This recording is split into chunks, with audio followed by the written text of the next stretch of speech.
नमस्कार, आप देख रहे हैं एसएमएस न्यूज की खबरें। मैं हूं जितेंद्र मिश्रा।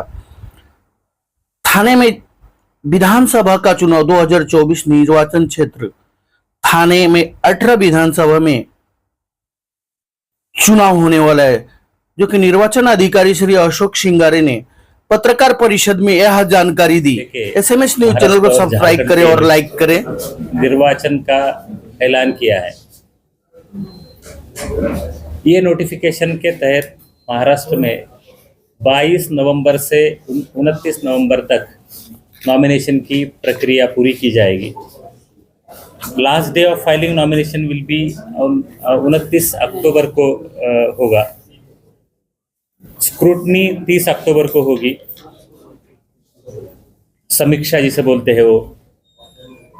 विड्रॉवल नाम निर्देशन पत्र वापस लेने की तारीख 4 नवंबर होगी।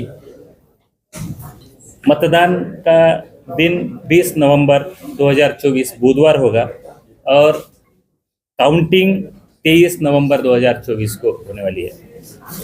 जैसे कि पहले बताया, ये जो पूरी चुनावी प्रक्रिया है वो चुनावी प्रक्रिया विविध विभागों में बंटी जाती है। जैसे कि मतदान के लिए लगने वाला पोलिंग पर्सोनेल कितने लगने वाले हैं, इसको जो लगने वाली साहित्य ईवीएम और अदर मटेरियल है, पोलिंग स्टेशंस है, फिर पोलिंग पर्सोनेल्स है, विविध डिफरेंट स्टेक होल्डर्स है, ये सब व्यवस्था पूरी कर दी गई है।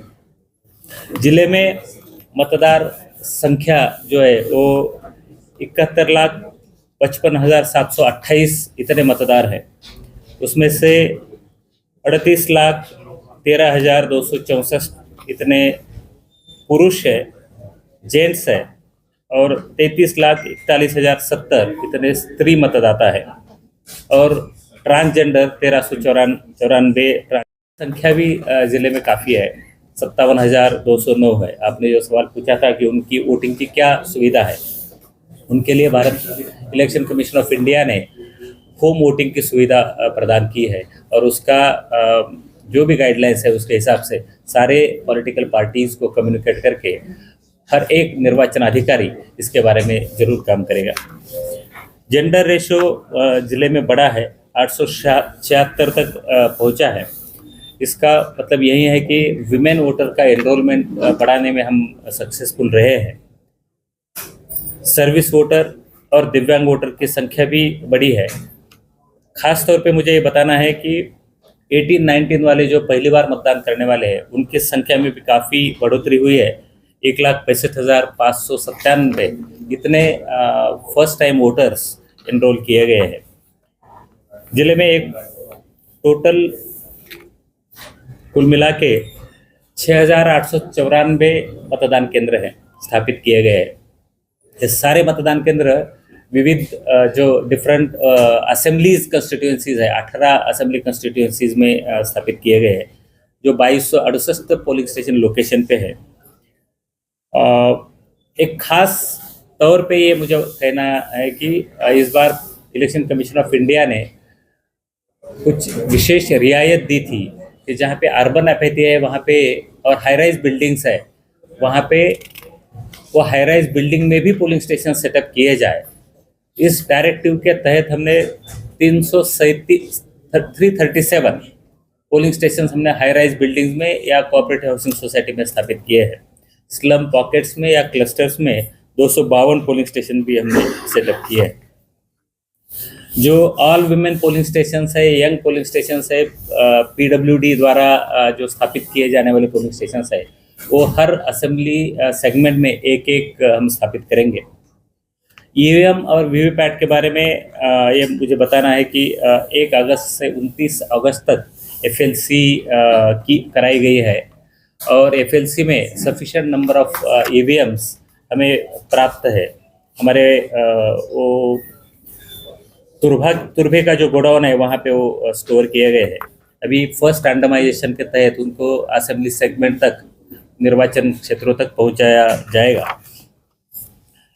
टपाली पोस्टल बैलेट एक अहम मुद्दा है। वो पोस्टल बैलेट के बारे में एक dedicated nodal officer, 18 assembly segment को एक एक नोडल ऑफिसर और डिस्ट्रिक्ट के लिए एक नोडल ऑफिसर हमने अपॉइंट किया है। वो सारी प्रक्रिया का ये मुआयना करेंगे और उनको ये देखेंगे कि तो उनको पोस्टल बैलेट के तहत उनको मतदान की सुविधा मुहैया की जाएगी। इलेक्शन रिलेटेड जो अलग अलग आईटी एप्लीकेशंस है उनका भी इस्तेमाल करने के लिए सारे लोगों को, जनता को, मतदाता को हमने आह्वान किया है। जैसे कि सी विजिल का आमतौर पे काफ़ी बड़े पैमाने में इस्तेमाल किया जाता है और इसके तहत हमें भी model code of conduct effectively implement करने में मदद मिलती है। तो वो भी काफ़ी रिलीज़ किया गया है। आज से ही लगभग 16 कंप्लेंट्स अभी प्राप्त हो चुके हैं। अभी 15 मिनट पहले, 20 मिनट पहले 14 कंप्लेंट्स प्राप्त हुई थी। अभी 2 कंप्लेंट्स और प्राप्त हो चुके हैं। उनका निराकरण हम 100 मिनटों में निश्चित करने की कोशिश करेंगे।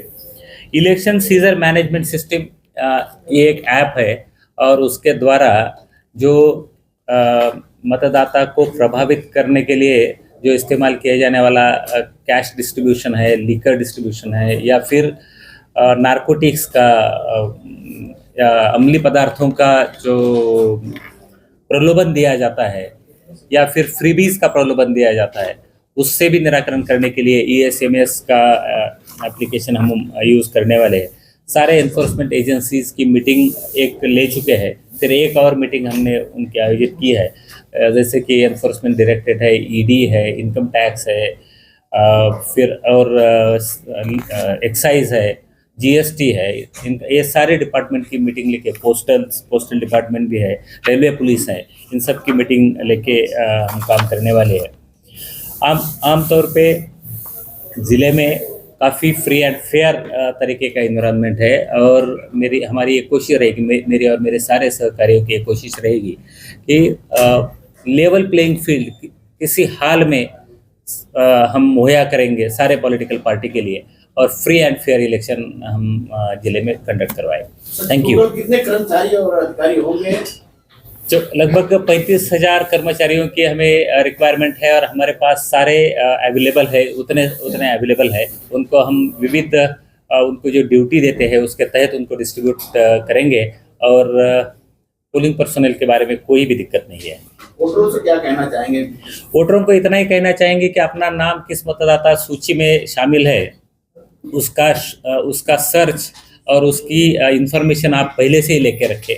मतदान के दिन जब निर्वाचन का दिन आता है, अभी इस केस में 20 नवंबर को है, उसी दिन पे ना छोड़े। अगर उसी दिन सर्च में अगर कुछ नहीं, उनका नाम कहाँ पे ऐड किया है या कहाँ पे शामिल है, ये इन्फॉर्मेशन नहीं मिलती तो वो थोड़े गड़बड़ हो जाती है। इसलिए मेरा उनसे दरख्वास्त है, रिक्वेस्ट है कि वो अपना नाम किस मतदाता सूची में शामिल है ये पहले से ही आइडेंटिफाई करके रखे और कौन सा डॉक्यूमेंट के आधार पर हम जाके वहाँ पे वोटिंग कर सकते हैं, ये भी आप इंफॉर्मेशन लेके तैयार रहिए। Thank you.